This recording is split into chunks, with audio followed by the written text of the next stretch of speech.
You record the present to analyze the past and plan for the future. That's it.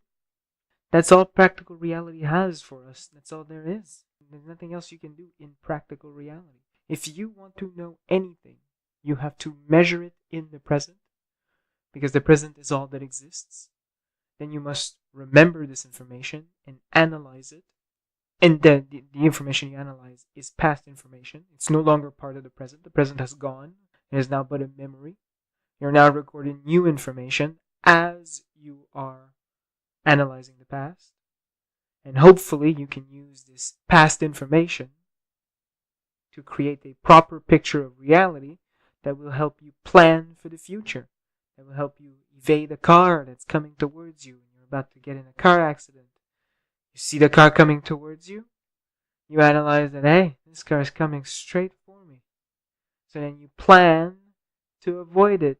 Doesn't always work. Sometimes your planning ends up by making you go straight into the car. But sometimes it helps you. Well, most of the time, hopefully, if everything goes correctly, most of the time it helps you. But no matter what situation you find yourself in, all you have is the recording of the present, the analysis of the past, and the plan for the future. That's it. Which brings us to objectivity. What is objectivity? The world exists, whether or not you record the world, whether or not you've analyzed the world, whether or not you've planned for it. The world still exists outside of your senses, outside of yourself. In fact, when you make a recording, when you make a measurement, you make it on objective reality. And that's the point here. If you want to know about objective reality, you have to make a measurement. And that is your reality. That measurement is your reality. It is the closest thing you can have to objective reality. At any point in time, you can make a better measurement, which would approximate reality better than before, but you can never get a perfect, or at least you can never know that you have a perfect measurement. You can assume it's a perfect measurement. You can make the claim that it's as perfect as you'll ever get it, but you can't know it's the perfect measurement because objective reality exists outside of your measurements. And you can only measure the things that are visible to you, or the things you have instruments to measure to begin with. And so if you don't have the instruments to measure the reality that you wish to measure, you'll never be able to measure it. There might be things that may exist, but we can never measure, which would make them, for all intents and purposes, unknowable. And they would technically be, they would never be part of our view of objective reality. It would be part of objective reality, but it would be immeasurable, which means it would be meaningless from our perspective. It wouldn't mean anything to us ever, because you would never be able to measure it. And that's the important bit here. If you cannot measure something, it doesn't matter if it's real or true, it doesn't have any effect on any of us. So it changes nothing. It's as if nothing was there. Another odd topic that is not often talked about, nothingness. You can't measure nothingness. That's what defines nothingness. And here's the weird thing about nothingness. You can't point somewhere and say, here is nothing. The statement makes no sense. If you have nothing, how can you point to it? If it's nothing, then there's nothing to measure. There's no space being taken. There's no coloration. There's nothing. It's something that's completely impossible to measure. If anything, if you measure nothing, all that means is that you have the wrong instrument to measure whatever's there. And so you would have to invent a new instrument that would record something new or a greater accuracy or something new. So measuring nothing is not a statement about the objective knowledge. It's a statement about your inability to measure something. Since by definition, nothingness has no properties. If you've measured nothing, that means you've measured something. You just don't know what it is. It's impossible to have nothing because having nothing is immeasurable. You cannot be in nothing. Nothing is nothing. It doesn't exist. That's what it means. There are no measurable properties. That's what nothingness is, which could bring us to the Big Bang, although to some extent. There's a subject I've seen people struggle with. If you go back to the beginning of time, before the Big Bang, well, if you believe in the Big Bang, See, before the Big Bang, there was nothing. And I don't mean to make the statement that if you were to go before the Big Bang, you would find nothing. No, no, no, no. I literally mean you cannot go there because it didn't exist.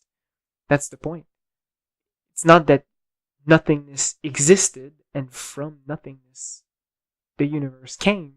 No, the beginning of the universe, the Big Bang, or God, or whichever, it doesn't matter. The beginning of the universe was simply the beginning.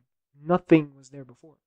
There was no existence before. That was the beginning of existence itself. Before that point, there were no measurable quantities. You couldn't measure anything. You can't go back there. As an example, imagine yourself eating a cake. Assuming you're not currently eating a cake. If you're currently eating a cake, well, congratulations. That's good on you. I'm assuming you're doing very well in your life. Eating cake is a pretty good thing. So congratulations. But if you're not eating cake, I can't make the statement, go back 3 seconds ago to the time where you were eating cake, because it doesn't make sense.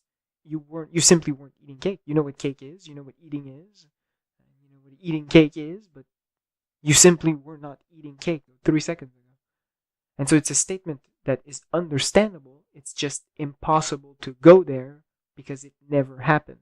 Same thing here. You cannot go before the Big Bang or before the beginning of the universe because it never existed. It is not a thing.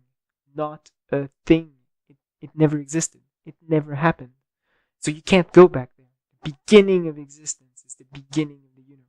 And from the beginning, here comes the rest of reality, the present, the analysis of the past and the future. As I've said before, all you have is the present. Then you analyze the past, you plan for the future. You plan for the future using the past, which means that you cannot have any predictive power towards the future unless that specific action, pattern, cycle, whatever you want to call it, stimuli, has happened in the past. You can only make predictions on things that have happened in the past, on things you have recorded to begin with, and then analyzed to the extent where you can make some kind of prediction towards the future. As weird as this may sound, all our intellectual endeavors are based around the idea that you want to predict the future. All of engineering, all of physics, all of it is about predicting the future. All of it. Using patterns that were noticed or measured in the past. Which brings us to some odd statement about reality. The idea that you can never truly know what the future holds. Because if it's something new, then it by definition never happened before. And if it does not fall within a knowable pattern, then it's an unpredictable thing. The new thing will be completely unpredictable because it does not fall within any known patterns. That's the odd thing about the future. If it's never happened before, you can't have a recording of it. If you don't have a recording of it, you can't analyze it, which means you can't predict it in the future. Well, you can always enumerate as many things as you want to, philosophize about the possible futures. And yes, you could be lucky and hit on a chord and make a proper prediction of the future. But it's kind of unlikely, considering that if it's a completely new pattern, a completely new stimuli, a completely new thing, it would be very unlikely for you to properly predict what would happen in the future. Some of you might say, but we predict eclipses. Yes, but we've seen eclipses before. We've seen Venus go around the sun. We've seen Mars go around the sun. These are not unpredictable things. These are patterns that have existed before. So we know about these things. But what if a black hole were to just spawn where the moon is, right there, right now? That's the first time we've seen that. If it were to happen. It hasn't happened. Trust me, I don't care when you're listening to this. It hasn't happened. Well, that's my prediction of the future. There you go. I make predictions. Call me Nostradamus.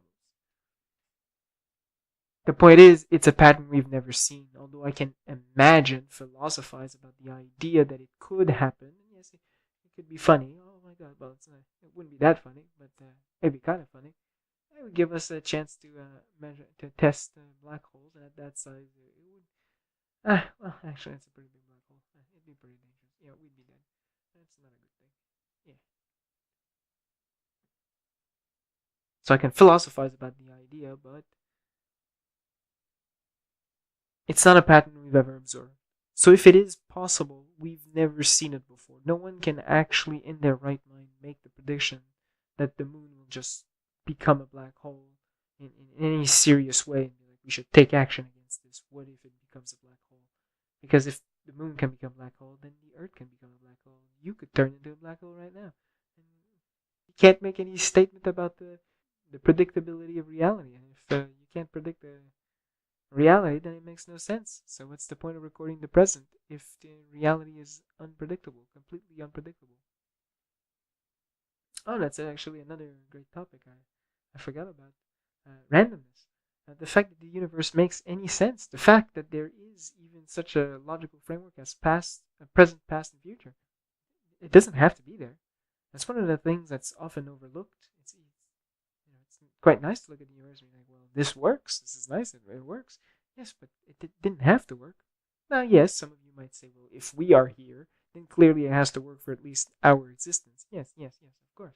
It's easy to say that once you exist. But what about all the other places you do not exist? I mean, where's you on the moon? You don't exist on the moon. Well, you might. If you're on the moon, same thing as the cake. Yeah. If you're eating cake on the moon on top of that, whoa, my God, my man, I think you've made it. I think you're living a truly superior life. And congratulations to you too. But you're only experiencing one reality at any given time, and so the idea that well, even if we're gonna go full philosophical and religious to some extent, the idea that the reality is built for you is a bit odd. You will only be at the place where you can exist, and you won't be at every place you cannot exist. And by the same statement, you only exist, at least for now, current technology would only allow you to exist at one place at any given time. Or you could say, well, I have a security camera somewhere and I'm looking on my screen and I can see somewhere else, therefore I technically exist somewhere else. No, you only exist at one place. That information had to travel to you from that camera to you. So you only exist at one place, but you're gathering information from multiple places. But you always exist only at one place. Because it is impossible for you to be at any other place. For you to be at any other place, you would have to actually move there. You would have to create a reality that puts you at that new place. And once at that new place, you would no longer be where you are currently. So you can only ever be at one place at any given time. At least, considering current knowledge, technology. So if you ask me, the question should never be, why are we here? Clearly we are here because here is where we can exist. This is where we can exist. That's why you're not at the bottom of the sea, because you wouldn't be at the bottom. You'd be dead.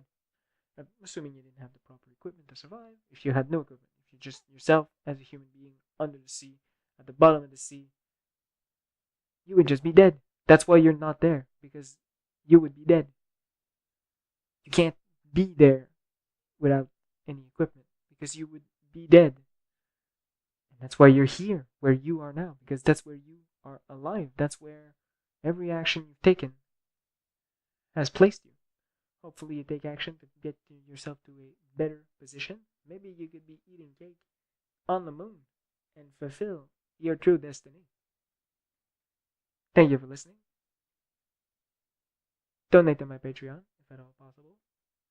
And goodbye.